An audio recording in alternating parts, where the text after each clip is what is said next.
الله، ريحة كشري. نفسي اكل كشري قوي، بس مش بحب اجيبه من بره.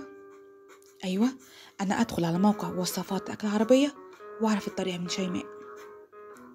معكم شيماء من موقع وصفات اكل عربية. هقولك النهاردة احلى طريقة للكشري البيتي التحفة. بصي هتاكل صوابعك وراه. معايا؟ يلا بينا نبدأ خطوة بخطوة. اول حاجة بصلتين كبار حلوين كده، وهنقشرهم ونقطعهم ترانشات صغيرة. شوية دقيق، أيوة اسمعي الكلام بس. شوية دقيق هتعفري البصل بالدقيق. أيوة اسمعي الكلام. خلاص مليت البصل بالدقيق. هنحمره تحميرة حلوة كده لحد يبقى مقرمش معانا وجميل. هنشيله من الزيت ونركنه على جنب. في الزيت ده اوعي ترميه. هنجيب كوباية شعرية ونحمرها في الزيت. تبدأي تقلبي فيها كده لحد ما تبقى لونها ذهبي وكده وحلو. هتنزلي عليها بكوبايتين رز.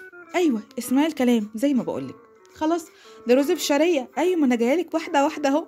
هيبقى احلى رز بالشعريه. تمام، خلصنا الرز بالشعريه نركنه على جنب. كوبايه عدس بجبه. العدس بالجبه ده العدس الاسود.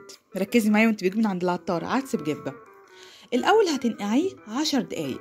تمام، وبعد كده هنحطه في كوبايتين ميه وتسيبيه ياخد غلوه على النار. وبدا اول ما يبدا يتشرب هتوطي عليه وما تخليهوش يستوي على الاخر، وهقول لك ليه. تمام، خلاص العدس بتاعنا استوى، فاضل له سيكه نركنه على جنب.